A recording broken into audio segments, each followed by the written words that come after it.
So my last video on this topic did very well, so here's part 2 of my bad habits with every character. Make sure to watch the first one if you haven't already. A few people made good points in my last video, so for example with Fox, using Nair to up smash isn't really a bad habit and is usually a pretty good option. Well, once you get to a certain level of play, people generally pick good options, but good options when overused are still usually punishable. So if you are aware of these options, you can be a step ahead. So while this is primarily a bad habits video, it's also a good options to look out for video as well.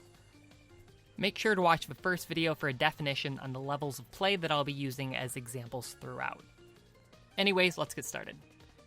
Pikachu's down B is a very interesting move, and beginners, low-level players, and mid-level players often use this option too much, but all for very different reasons. Beginners use this move because it is a powerful move, using it not only when their opponent is above them, but when their opponent is approaching. Since shielding is almost non-existent at this level, it can work out pretty well. So if you're playing against someone who's using Thunder too much, just stay outside of the range of it, or you can just shield it and go in for a punish afterwards. Make sure to not go in too early because the hitbox lingers a little bit. At low level, Pikachu players love going for up throw to Thunder. Now, if you don't DI at all, this will connect and can lead to a kill at pretty early percents. However, you can usually just react to the grab and start DIing either left or right by holding the direction you want to go once you get grabbed, and you'll be able to avoid the Thunder. Sure, the Pikachu can predict your DI or maybe react to it and do a raw Thunder, but that's maybe the most difficult kill confirm in Smash Ultimate, and you won't be seeing that at this level of play. At mid-level, you'll see down B used as a combo breaker. So while the Thunder hitbox doesn't hit Pikachu until like frame 34 or so, you can use the move on frame 1 to summon the Thunder and break out of a combo from this. So if you notice your combos keep getting broken up by Thunders, you can often just wait for the Pikachu to Thunder and then punish him really hard for it. Pikachu has one of the best recoveries in the game, however it's one of the most, if not the most difficult to master. You often have to have very precise angles, and if you mess it up even just a little bit, it'll lead to a death. So a lot of times Pikachu mains will just try the easiest thing and do the same thing over and over again.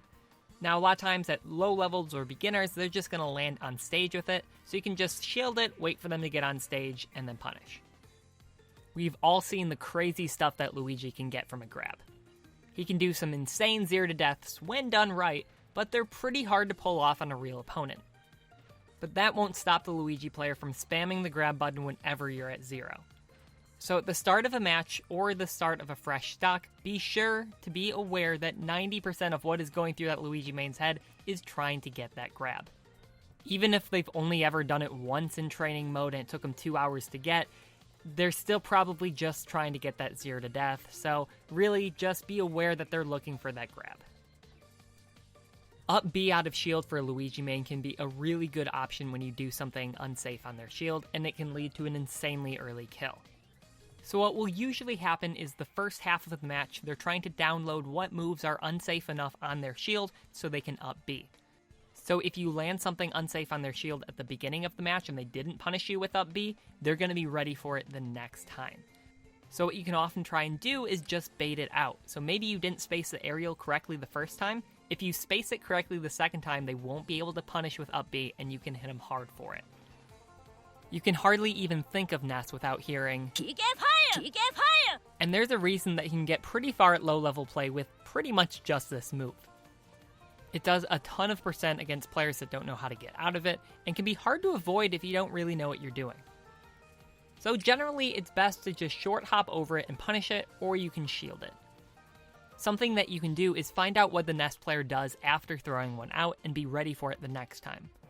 So if you shield it and then he runs up for a grab, maybe the next time he does that, be ready to spot dodge it or short hop over the grab. If he throws out a second PK fire after you shield the first one, maybe the next time you shield the first one and then short hop over it and then try and punish. So basically just try and figure out what they do after the first PK fire.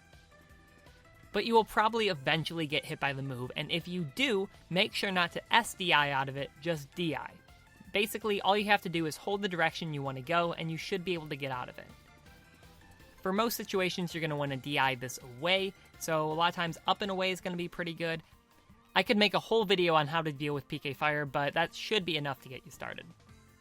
Ness has maybe the best kill throw in the entire game, being able to kill as early as about 80% at the ledge. So lower level players will often give up stage advantage just to try and land a kill with back throw, going to the edge of the stage and just waiting there. So when you see your opponent like this, know that a grab is on their mind. Plus, they won't be able to really kill you with anything hitting forward, so you really only have grab to fear. A common option is for the Ness to sit and shield and wait for you to approach. When you approach, they'll often spot dodge or just avoid your move and then try and grab you. So try to go for some safe aerials or maybe long-lasting moves to beat out the spot dodge and avoid the grab. They may also try and dash in, but can be a lot easier to avoid if you know that's what they're going to be going for. I have seen almost every single one of Captain Falcon's move being spammed at some point, so it's sort of hard to limit it to just a few bad habits, but I'll try my best. One of the most satisfying moves to land in the game is a Falcon forward air. Now, Captain Falcon has some other great aerials, but all too often they'll just want to land this one. They don't get much off of landing a weak hit of the move, unlike back air or neutral air, so when they could be killing with those other moves, you'll often see them just going for forward air. Forward air is actually Captain Falcon's most unsafe aerial on shield, so if you have a good out of shield option, you'll usually be able to punish it if you block it. And of course, there's Falcon Punch. Not much has to be said about this move, just avoid it and punish it hard. It can break a shield, so be careful of that, but it's also such a slow move with a ton of end lag that you probably shouldn't be hit by this. Be aware of the turnaround Falcon Punch though, so if you see him facing the other way, don't just automatically rush in because they're probably going to be turning it around and you're going to get hit really hard. Falcon Side B is a move that I often see spammed in the neutral, but you can usually just block it. You don't want to challenge it because it does have some super armor on it, but if you block it, it's minus 12 on shield, so you should be able to punish with something quick out of shield. Now, if you avoid the move entirely, Falcon will have sort of a fall animation, and you can punish that really hard. So if you can just dash backwards, you can often punish a lot harder. Some Falcons exclusively edgeguard with down air, some exclusively edgeguard with down tilt. Some mix it up. So just be aware of these two options and try your best to avoid them. Air dodging back to the stage often beats down air, and snapping to the ledge or mixing up your timing can beat out an up tilt. Now, a lot of mid-level Falcons have a very straightforward playstyle. When you're at low percents in the neutral, they're either going to dash attack or dash grab. You can spot dodge and beat both of those, so oftentimes you can just do that. They may see you doing that and adapt to it and punish you later, but it should give you a few free punishes at the beginning of the game. Jigglypuff Side B can break a shield that is about 2/3 full. Just like with Donkey Kong, if your shield is low, they're going to want to come in Side B. If you just shielded their forward air, they're probably going to come in with a Side B.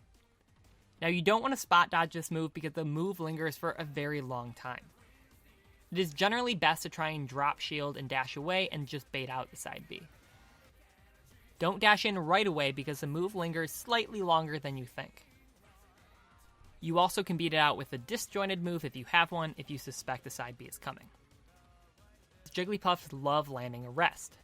If you're at rest kill percent and you see a Jigglypuff shielding in the neutral, what they're trying to do is bait out an aerial that they're going to spot dodge and then go for a rest. So what you can probably just do is fade back the aerial, make it very safe, and then if they go for the rest, you'll be able to kill them. A lot of beginner Jigglypuffs will have trouble landing rests because it's a hard move to hit, so what they'll do to make it easier is just go for a sing, and once you're asleep, then rest you. So make sure to know how to punish sing. You can usually just come in from above, and then you'll avoid getting hit by the move altogether. Peach and Daisy have a ton of safe moves, so it makes it pretty hard to come up with bad habits. One that I notice often, though, is pulling up turnips predictably in the neutral. Now, you can't really react to it and punish, but if you suspect it's going to happen, you can dash in and then punish them very hard once they pull it out because they won't be able to shield in time. A move often spammed by Peach and Daisy mains is Side B. Now, the move can kill and is very safe on block. But, sort of like Falcon's Side B, it is very unsafe on a whiff. So what you'll try and do is either spot dodge or just avoid the move altogether by dashing backwards, and then you can punish extremely hard. Now, spot dodging doesn't always work because the move kind of lasts long, so a lot of times just try and get out of the way of the move, and that's usually your best bet. Similar to beginner Kirby's, beginner Bowsers are known for one move when they're above you, and that is their down B. The move is powerful and breaks shields. What's there not to love? Well, there's the 55 frames of landing lag. So don't shield this move, instead just get out of the way and punish it hard. Once Bowser mains know that you can punish their down B, they oftentimes switch to down air. Now, landing exclusively with down air, while a little better than down B, is still not a good idea. The move is a little bit safer to use, and you can change the direction while using the move, and you can throw off your opponent that way. But this move can be shielded and punished, so it's generally best to just do that since it's not going to break your shield. You can often just punish with a quick aerial out of shield and go from there.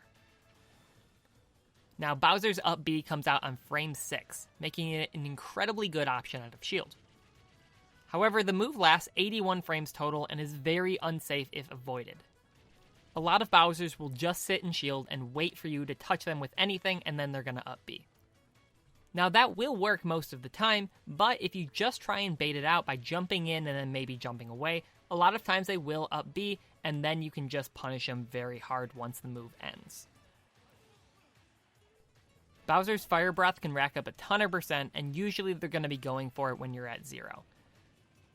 Try and SDI away from this move to avoid taking upwards of 50 or so %, but it's generally best to avoid getting hit by the move altogether, so you can often just jump over the move, but they can angle it upward, so be aware of that. I feel like I haven't ran into enough ice climbers to really have any bad habits for them, but a lot of times I'll see them side being a lot in neutral, and the opponent will not know how long the move lasts, so they'll drop shield too early. So make sure to shield the entirety of the move and you should be good to go. Sometimes Ice Climber mains will just up smash to anti-air an opponent or catch their landing, so just try and avoid that when you can. I mean, it racks up a ton of %, so you do not want to get hit by this move, and it will kill very early. So you can just air dodge or just be out of the way of the move in general, and usually should be able to punish it. Like many other characters, their edge guarding game can often be very one-dimensional, often just going for forward air.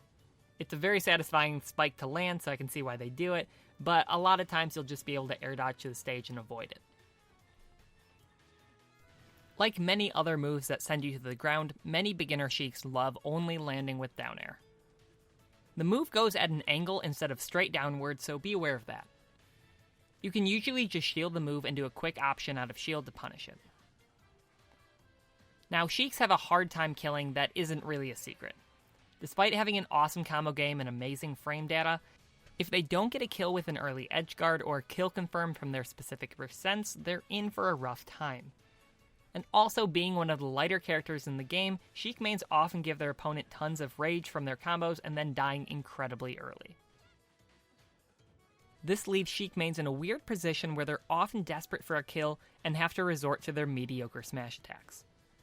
All of Sheik's smash attacks are pretty punishable and generally underwhelming, except of course for the sweet spot of up smash, which is actually on the battlefield platform, so be careful when landing. But other than that, shielding will often just beat out all of their smash attacks and you can punish them pretty hard. Sometimes their forward smash will cross up on your shield, so also be aware of that. So thank you for all of the positive feedback I received on the first one. It's really exciting to see that video do well because these take a lot of time to record and edit. So keep the comments coming. Seeing the positive feedback is just so helpful to me to really just encourage me to make more of these. And also any feedback that you have, if it's negative, I'd love to hear from you just to see what I could improve on for the future videos. Thank you guys so much for watching. Peace.